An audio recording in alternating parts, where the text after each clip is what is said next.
Hi hello ನಮಸ್ಕಾರ welcome back to my YouTube channel. ಎಲ್ರಿಗೂ ಮಹಾಶಿವರಾತ್ರಿ ಹಬ್ಬದ ಶುಭಾಶಯಗಳು. ಇವತ್ತು ಶಿವರಾತ್ರಿ ಅಂಥೇಳಿ ಜಲ್ದಿನ ಎದ್ರಿ ಮನೆ ಮುಂದೆ ರಂಗೋಲಿ ಹಾಕಿ ಸ್ನಾನ ಮಾಡಿ ಆಮೇಲೆ ಪೂಜೆ ಎಲ್ಲ ಮುಗಿಸಿದ್ವಿ ರೀ. ಇವತ್ತು ಮನೆಯೊಳಗೆ ಎಲ್ಲರೂ ಉಪವಾಸ ಇದ್ರಿ, ಅದಕ್ಕೆ ಇವತ್ತು ಜಲ್ದಿನ ಪೂಜೆನ ಮಾಡಿ ಮುಗಿಸಿದ್ವಿ ರೀ. ಶಿವರಾತ್ರಿ ದಿನ ಎಡಿಗೆ ಅಂಥೇಳಿ ನಾವು ಅಳ್ಳಿಟ್ಟು ಮತ್ತು ಕಡಲೆಕಾಳು ಉಸುಳಿ ಮತ್ತು ಮಡಿಕೆ ಕಾಳು ಪಲ್ಯನೂ ಮಾಡಿರ್ತೇವೆ ರೀ. ಈ ಶಿವರಾತ್ರಿಯನ್ನು ಮಹಾಶಿವರಾತ್ರಿ ಅಂಥೇಳಿ ಯಾಕೆ ಕರೀತಾರಂತಂದ್ರೆ ಶಿವ ಮತ್ತು ಪಾರ್ವತಿ ಮದುವೆಯಾದ ದಿನ ರೀ. ಹಂಗೆ ದೇವತೆಗಳು ಮತ್ತು ಅಸುರರ ನಡುವೆ ಸಮುದ್ರ ಮಂಥನ ನಡೆದಂತಹ ದಿನ ಇದು. ಶಿವನ ಆದಿ ಮತ್ತು ಅಂತ್ಯವನ್ನು ಹುಡುಕಿ ಹೊರಟಂತಹ ವಿಷ್ಣು ಮತ್ತು ಬ್ರಹ್ಮನಿಗೆ ಈ ಶಿವ ಲಿಂಗರೂಪಿಯಾಗಿ ಕಂಡಂತಹ ದಿನ ರೀ ಇದು. ಅದಕ್ಕೆ ಈ ಶಿವರಾತ್ರಿಯನ್ನು ಮಹಾಶಿವರಾತ್ರಿ ಅಂಥೇಳಿ ಕರೀತಾರೆ.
ಶಿವರಾತ್ರಿ ದಿನ ರಾತ್ರಿ ಟೈಮ್ ಒಳಗೆ ಶಿವನನ್ನು ಬಿಲ್ವ ಪತ್ರೆಗಳಿಂದ, ಆಮೇಲೆ ದೀಪ ಧೂಪಗಳಿಂದ, ಆಮೇಲೆ ಫಲಹಾರ ನೈವೇದ್ಯಗಳಿಂದ ಭಕ್ತಿ ಶ್ರದ್ಧೆಯಿಂದ ಯಾರು ಪೂಜೆ ಮಾಡ್ತಾರೋ ಅಂಥವ್ರಿಗೆ ಶಿವ ಸುಖ ಮತ್ತು ಸಮೃದ್ಧಿಯನ್ನು ಕೊಟ್ಟು ಕಾಪಾಡ್ತೀನಿ ಅಂಥೇಳಿ ಪುರಾಣದೊಳಗೆ ಹೇಳ್ಯಾನ್ರಿ.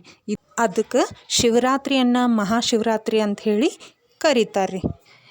ಈ ವಿಡಿಯೋ ನಿಮಗೆ ಇಷ್ಟ ಆದಲ್ಲಿ ಪ್ಲೀಸ್ ಲೈಕ್ ಮಾಡಿ, ಕಮೆಂಟ್ ಮಾಡಿ, ಶೇರ್ ಮಾಡಿ, ಪ್ಲೀಸ್ ಸಬ್ಸ್ಕ್ರೈಬ್ ಮಾಡಿ. Thank you all.